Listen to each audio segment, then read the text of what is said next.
G'day folks, Uncle Knuckleheads here. Now look, when buying power tools as a beginner, when entering into the crazy world of DIY, can be an absolute nightmare as there are just so many options to choose from.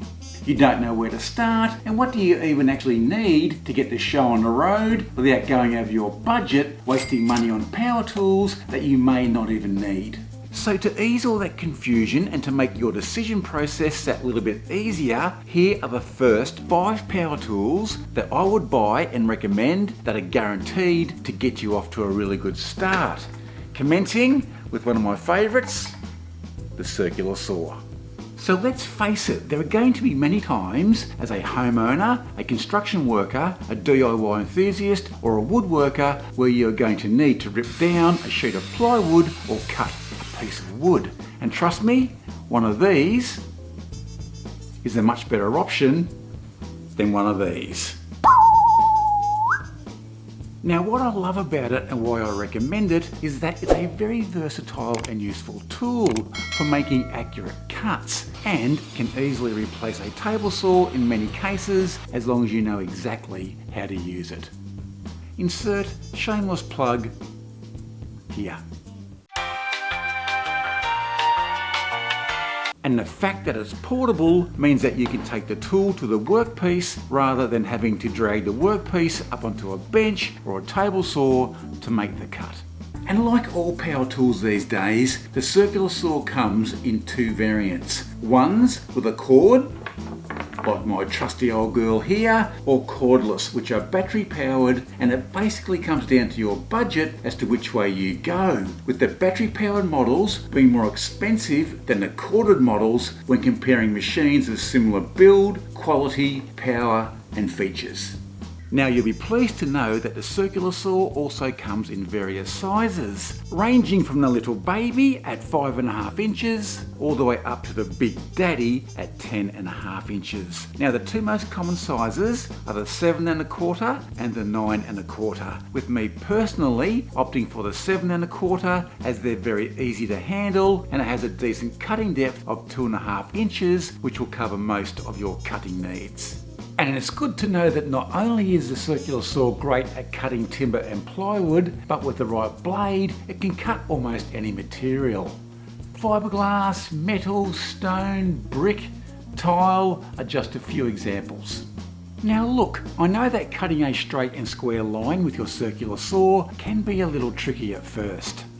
Trust me, we've all been there and done that. So to make your life a little easier, you can either buy or make your own jigs, which I have plans for down below, along with a couple of videos that make the process of cutting straight and square so much more predictable. So if you're interested, do yourself a favour and check those out.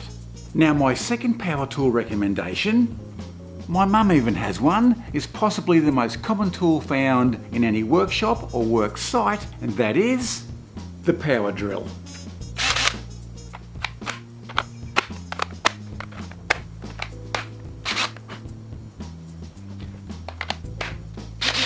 Now I'd have to say that the power drill would have to be in a running for one of those key tools for any DIY project, with a whole range of applications including drilling holes and driving screws in and out of surfaces. And this versatility means that it can be used for jobs big and small, including things like hanging curtains, attaching shelves or hanging a picture, right through to building furniture or installing a deck.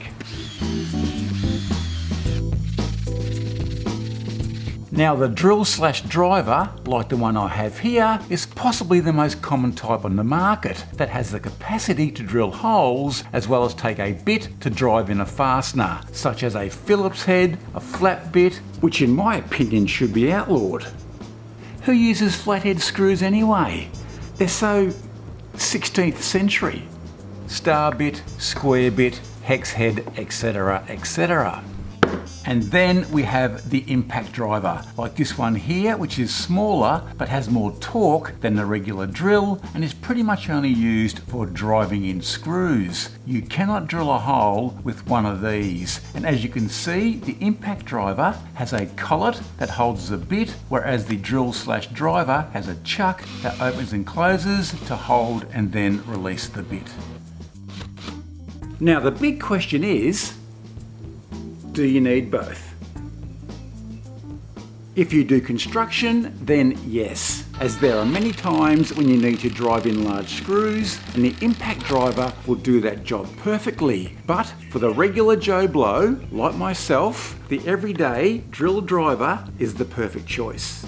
And like all power tools these days, they come either corded or cordless and with a battery. And to be perfectly honest, if you can, buy yourself a cordless model, as they are so much more convenient due to the fact that you're not dragging around a big old power cord. You'll just need to pay a little bit more for that convenience.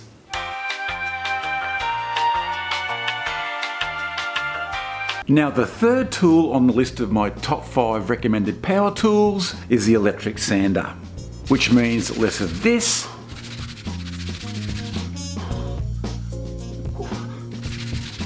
and more of this.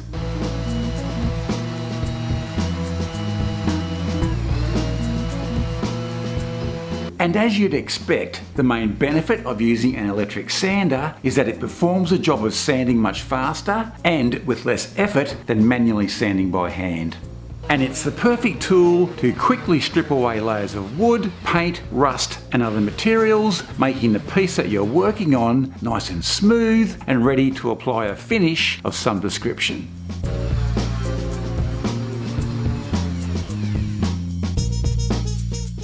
Now the sander that I do recommend is an orbital sander like this one here, which is a good all-rounder and is suitable for a wide range of sanding tasks. It uses a circular sanding pad that vibrates in small circles and rotates in random orbits, which helps to prevent those annoying swirl marks. Most orbital sanders also have a variable speed function, which enables you the ability to slow or speed up the action of the sander depending on what you are sanding or the finish that you require.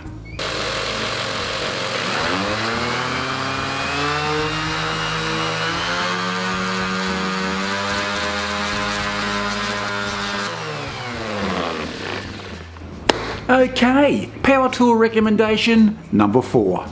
In my little workshop, the tool that I use the most would have to be the MITRE saw.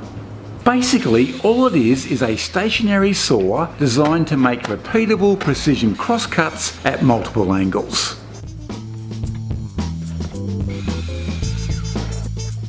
Now you don't need to go out and buy a big whiz-bang one like mine that slides in and out and cuts more angles than an angle factory. All you need for most jobs is a MITRE saw that cuts up and down and has a base that can rotate to 45 degrees for those common everyday MITRE cuts, which are mostly 45 degrees and 22.5 degrees.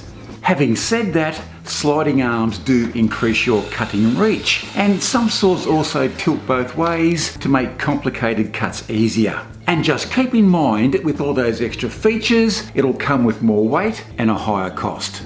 Number 5 on the list of power tools was a toss-up between the trim router and the cordless nail gun, with the router just sneaking in for the win simply because I use it more often than the nail gun. Now I've chosen the trim router as it's just such a versatile and useful tool to have in your kit, and to tell you the truth, it's quite addictive once you get to know how to use it.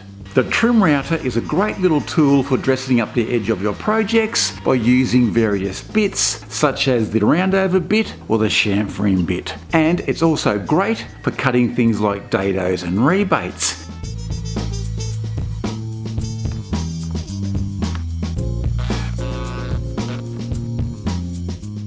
And with the right bit, you can also do some fancy design work. Now, if you want to take your router to the next level, you can either buy or make your own router table, like mine here, which I'll link to down below if you're interested in making one, that will open up a whole new world of routing possibilities. And like all the previous power tools listed, the trim router comes corded and cordless, with myself opting for the cordless model, as it takes a certain amount of concentration to use one of these, and I don't want to have to worry about the cord hanging out the back getting in the way or potentially tripping over it. Which brings me on to the topic of safety when using all power tools. Look, they are dangerous, so just take care and make sure you wear all the appropriate safety gear whenever the tool is in use. Now, to find out more information regarding these power tools and how to use them, do yourself a favour and check out my video playlist, which should be up on the screen over there somewhere. You'll be glad you did. Alrighty, happy tool hunting. Until next time, be good, be safe, and I'm out of here. Cheers.